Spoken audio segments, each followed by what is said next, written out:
The woman crying in the front row of the funeral wasn't grieving. She was performing.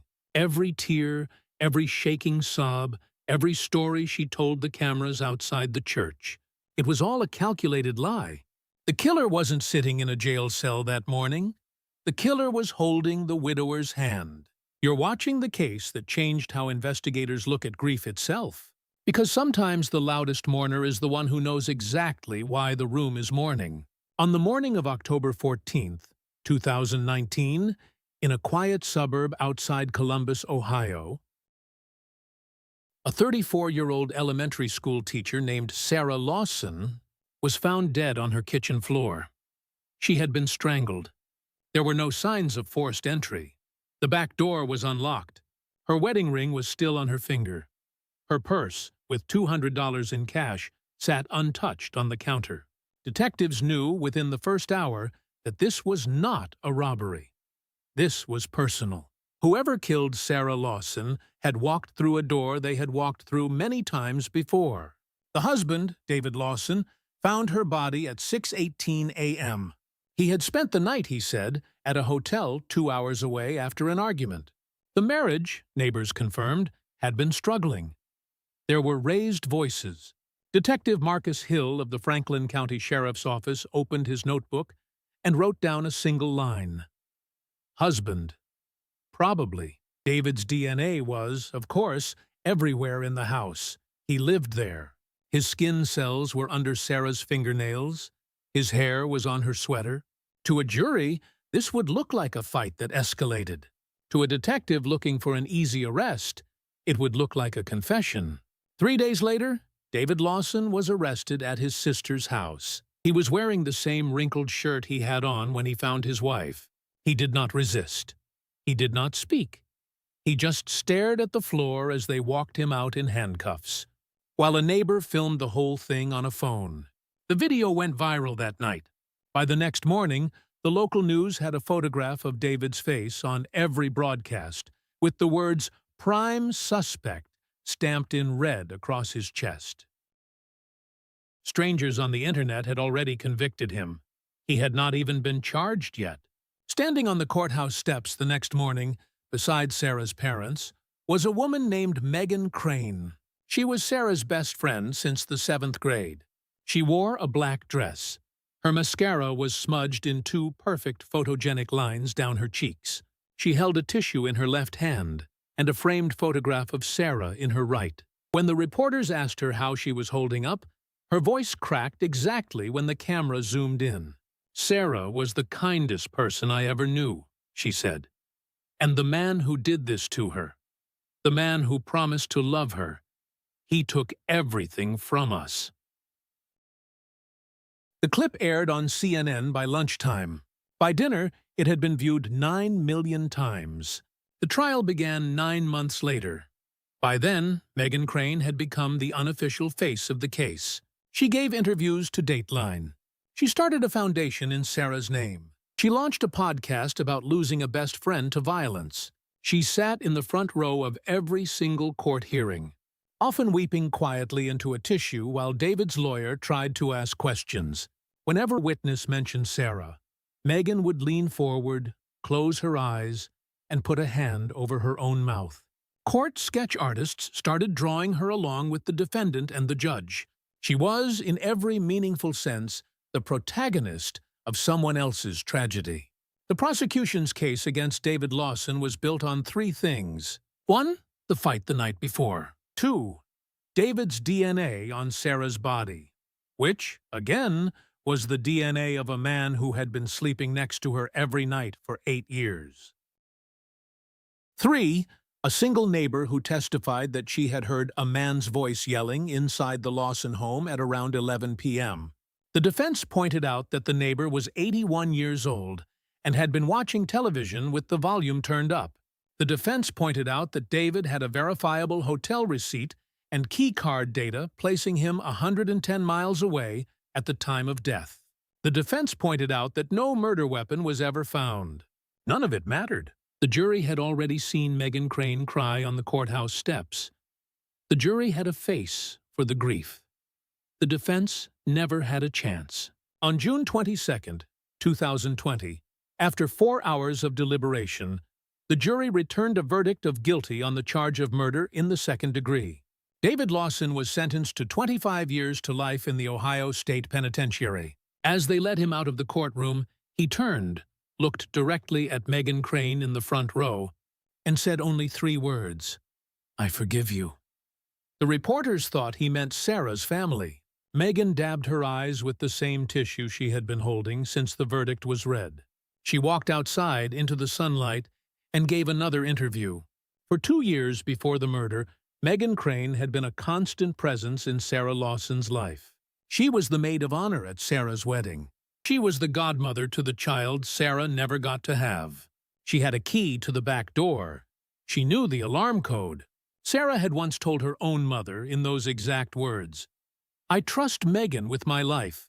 The mother would repeat that sentence later, to the prosecution, after the new evidence came out, with tears in her eyes that were nothing like the ones Meghan had practiced in the mirror. There is a particular kind of cruelty in being murdered by someone you trusted to grieve you. Sarah never had a chance to tell anyone, even her own husband, what she had figured out the day before she died. For the next 2 years, David lived in a 6x8 cell at the Ross Correctional Institution. He was attacked twice in his first month inside. He stopped writing to his sister after the first year because every letter he sent came back unopened. He read books. He worked in the prison kitchen. He kept a single photograph of Sarah on his pillow at night. He told his cellmate, more than once, that he did not kill her. And the cellmate, more than once, said exactly what every cellmate in every prison says back. "Sure you didn't, buddy." In March of 2022, a lawyer named Andrea Choi, working pro bono out of the Ohio Innocence Project, picked up David's file off a stack on her desk. She had pulled it for one reason. The original DNA testing in 2019 had used a basic STR profile. Fine for the time, but already outdated by the time the case went to trial. Newer technology, called YSTR analysis, could now isolate male DNA from mixed samples with far greater sensitivity. There was a fingernail scraping from Sarah's right hand that had been logged as inconclusive 3 years earlier. Andrea filed a motion to have it retested. The motion took 8 months to be approved. The retest took 6 weeks. The results landed on her desk on a Tuesday morning in November, in a plain manila envelope. The DNA underneath Sarah Lawson's right thumbnail did not belong to her husband. It did not belong to any male at all. It belonged to a woman. Andrea Choi read the report 3 times before she stood up. The sample was a partial match to a profile already sitting in the Ohio criminal database. A profile collected, almost by accident, 2 years earlier, when Meghan Crane had been swept up in a minor shoplifting incident and routinely printed and swabbed. The probability of a random match was 1 in 2.3 trillion. Andrea Choi sat down at her desk, picked up the phone, and called the Franklin County Prosecutor's office. She said, very quietly, "We have a very serious problem." The new investigation moved fast. Detectives pulled Meghan Crane's old phone records. They found a text message thread between Sarah and Meghan from the week before the murder. Sarah had discovered that Meghan had been secretly seeing a man named Tyler Brent, Sarah's college boyfriend, the one Meghan had always insisted she barely remembered. Worse, Sarah had also discovered that Meghan had been borrowing money from her on the pretense of medical bills, and using it to fund a series of weekend trips with Tyler at hotels Sarah had recommended. The last text message Sarah ever sent Meghan, the night before she died, was 3 words long. "We're done, Meghan." Detectives now had a motive, a DNA match, and a woman who had inserted herself into every televised moment of the case for 3 straight years. On the night of the murder, prosecutors now believe, Meghan Crane drove to Sarah's house at around 10:30 p.m. She knew David was at a hotel. She knew the back door was usually unlocked. She knew where Sarah kept her phone, her keys, her routines, her glass of red wine before bed. There was an argument in the kitchen. Sarah scratched her along the right wrist. Megan strangled her with a kitchen towel that she then took with her on the way out. She locked the back door behind her, drove home, and was in her own bed by 11:45. The next morning, when David called her crying from his front porch, she said the words she had probably rehearsed in the mirror. "Oh my God, David. What happened? I am coming right over." Meghan Crane was arrested on the morning of January 11th, 2023, at the same coffee shop where she had given her very first televised interview about Sarah's death. She was wearing a sweater Sarah had given her for her birthday in 2017. When the officers placed her in handcuffs, she did not cry. She did not say anything at all. The arresting officer would later say, in a deposition, that her face was, quote, completely blank, like somebody had switched a light off. It was the first time in 3 years that nobody had seen her cry. David Lawson walked out of the Ross Correctional Institution on February 6, 2023, wearing the same wrinkled shirt he had on the day he was arrested. The state of Ohio had kept it in a sealed evidence bag for 3 years. His sister met him at the gate. She did not say anything either. She just held him until he could stand on his own again.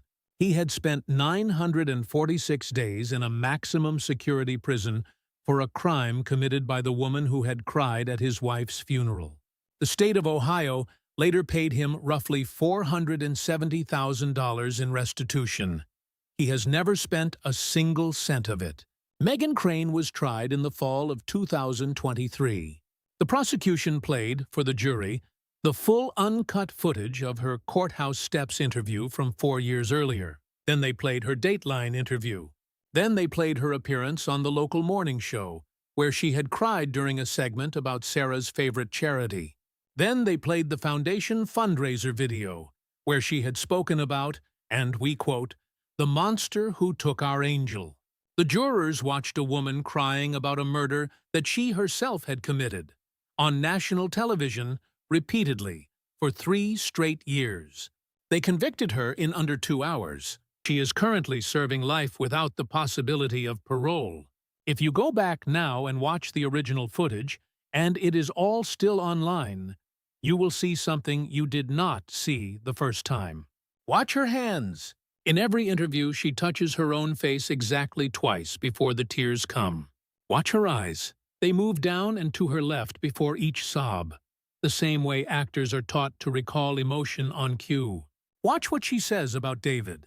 She never once says his name. She calls him the man, or him, or that person. A linguistic shield, common among people who are lying about someone they know personally. Once you have seen it once, you cannot unsee it. The cruelest part of this story is that the most watched footage of Sarah Lawson's tragedy was a performance by her killer. The world spent 3 years sympathizing with the wrong woman, and David Lawson, the husband nobody believed, was telling the truth from the moment he opened his front door at 6:18 in the morning. The lesson investigators have taken from this case is the one that should haunt all of us. The closer you stand to the grief in front of a camera, the harder it is to see what you are actually looking at. Sometimes the killer is not hiding. Sometimes the killer is the one telling you, on national television, how to feel about the crime. If this story stayed with you, leave it in the comments. Tell us, did you spot it before the DNA did? Or were you watching her cry too? Reading Sketched Sins. A new case opens every week, scrawled in ink, blood, and shadow. Subscribe so the next page doesn't turn without you, because every story has a dark side.